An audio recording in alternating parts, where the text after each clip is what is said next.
గురుగారు ప్రతి నెల గ్రహాలు అనేవి మారుతూ ఉంటాయి. ఇలా మారడం వల్ల ఈ జూలై నెలలో ఏ ఏ రాశుల వారికి ఎలా ఉండబోతుంది అంటారు?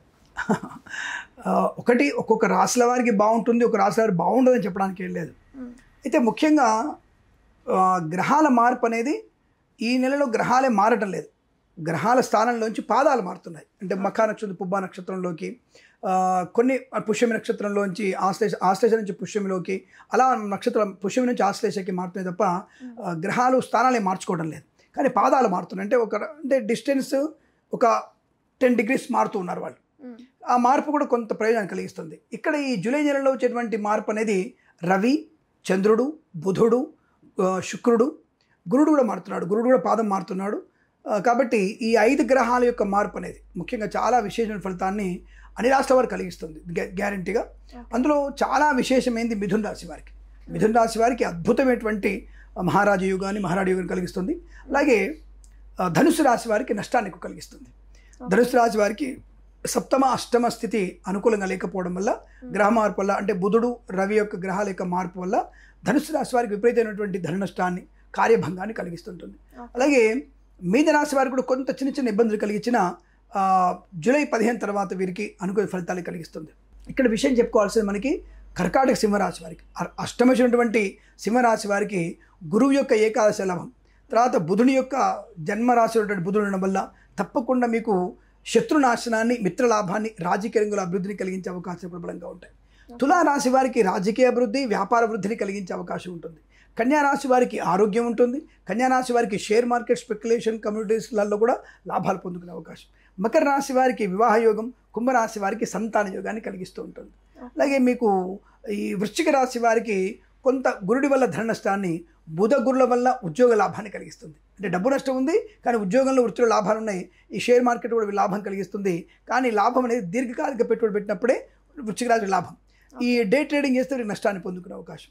అలా కర్కాటక రాశి వారికి ధన నష్టం ఉంటుంది కానీ సంఘంలో మంచి పేరు ప్రఖ్యాతులు, అలాగే కొన్ని అనుకోకుండా కొన్ని పనులు పూర్తవడం లాంటిది కూడా ఈ జూలై మాసంలో జరిగే అవకాశం బలంగా కనబడుతుంది. ఏదేమైనా జూలై 10 తర్వాతనే, మనకి ఇందాక అనుకున్నట్టుగా మనం గత ఎపిసోడ్లో అనుకున్నాం, జూలై 10 తారీఖు తర్వాత నుంచే గ్రహాల మార్పు కన్నా ఈ గ్రహాల మార్పు ప్రభావం జూలై 10 తర్వాత నుంచి అదృష్ట యోగం, రవి వల్ల చాలా మంచి శుభయోగాలు పొందుకునే అవకాశం కనిపిస్తోంది. మేషరాశి వారికి ఏలినాటి దోషం ఉన్న వీరికి రవి, బుధ, శుక్రగ్రహాల వల్ల శత్రునాశనం, వివాహ యోగం, శుభకరమైన సంతాన వార్తలు వినే అవకాశం, వృత్తి ఉద్యోగాలు లాభాలు పొందుకునే అవకాశం. ఇక వృషభ రాశి వారికి విద్యలో రాణింపు ఉంటుంది. విదేశాలకు వెళ్ళేటువంటి అవకాశాలు ఖచ్చితంగా ఉంటాయి. ఇటువంటి శుభయోగాలందరికీ కూడా కలిగే అవకాశం ఉంటుంది. 1-2 రాశుల వారికి మాత్రమే, అంటే 3 రాశుల వారికి నెగిటివ్ ఫలితాలు, అందులో ధనుసు రాశి వారికి ఎక్కువగా నెగిటివ్ ఫలితాలు కనబడుతున్నాయి. కాస్త వాళ్ళు జాగ్రత్తలు తీసుకుంటే శుభకర ఆనంద యోగాలు ఉంటాయి, ఐశ్వర్యం ఉంటుంది. అయితే ఇక్కడ ఎటువంటి జాగ్రత్తలు తీసుకోవాలి? ముఖ్యంగా మీరు చాలామంది చెప్తాను, మీరు గొడుగు దానం చేయడం, చెప్పులు దానం చేయడం, ఈ అంటే అన్ని రాశుల వారు, నాట్ ఈవెన్ దో ధనుసు రాశి వారు, మేషరాశి వారు, కర్కాటక రాశి వారు కాకుండా అన్ని రాశుల వారు కూడా గొడుగు దానం చేయడం, చెప్పులు దానం చేయడం వల్ల తప్పనిసరిగా ఈ గ్రహానుకూలత పొందుకోవడం. ఇక్కడ చూడండి, దానం అంటే ఏమిటి? చాలామందికి అనుకుంటారు ఈ సీజన్ వచ్చేసి మనకి వర్షకాలం కాబట్టి ఈ సమయంలో గొడుగు దానం చేసుకోవాలి. అవతలి వాడికి మనం ఇచ్చేటువంటి వస్తువు ఉపయోగపడాలి.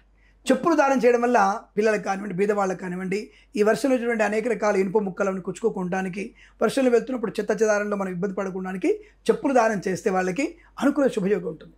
అందుకే ఏది కూడా శాస్త్రంలో తప్పుడుగా చెప్పదు, పనికొచ్చేది.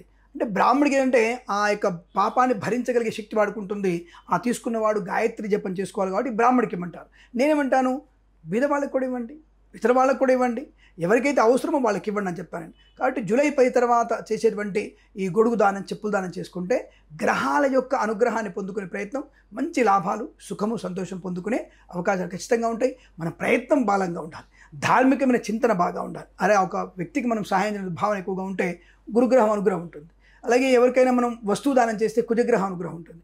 ఎవరికైనా రక్తదానం చేసినా, ఎవరికైనా హాస్పిటల్ వారికి మనం ఏదైనా సహాయం చేసినా శని అనుగ్రహాన్ని పొందుకుంటాం. అదే ఎవరికన్నా వివాహం అవుతుంది, వారికి 10 రూపాయలు ఇవ్వండి, బంగారం వారికి ఇవ్వండి, ఆ ఆడపిల్లకి అది పుస్తల తాడు చేయించండి, లేదా పుస్తలు చేయించండి, సూత్రాలు చేయించండి. అలాంటివి చేయడం వల్ల మనకి తప్పకుండా వారికి అనుకూలత ఉంటుంది. అంటే మనకు కూడా మంచి వివాహ యోగ్యత, మనకు కూడా రాబోయే రోజుల్లో భార్యాభర్తల అన్యోన్యత ఇలా పొందుకునే అవకాశం ఉంటుంది. కాబట్టి సమయానుకూలంగా అవతల వాళ్ళకి పనికొచ్చేటువంటి వస్తువు దానం చేస్తే ఆయా గ్రహాల యొక్క అనుగ్రహాన్ని పొందుకొని శుభమయ జీవనాన్ని పొందుకోవచ్చు. అందుకనే ఏది కూడా శాస్త్రం తప్పుగా చెప్పదు. జూలై 10 తర్వాత మీకు వీలైనంత వరకు గొడుగు చెప్పులు దానం చేసుకుంటే చాలా మంచిది. ఎవరికైనా సరే శనివారం మంగళవారం అన్నదానం చేయండి. ఎవరికైనా సరే అన్నదానం చేస్తే కూడా మీకు గ్రహాల యొక్క అనుగ్రహం 12 రాశుల వారు పొందుకొని ఐశ్వర్యాన్ని పొందుకోవచ్చు. ఇందులో సందేహం లేదు. శుభమస్తు. నమస్కారం. ధన్యవాదాలు. శుభమస్తు.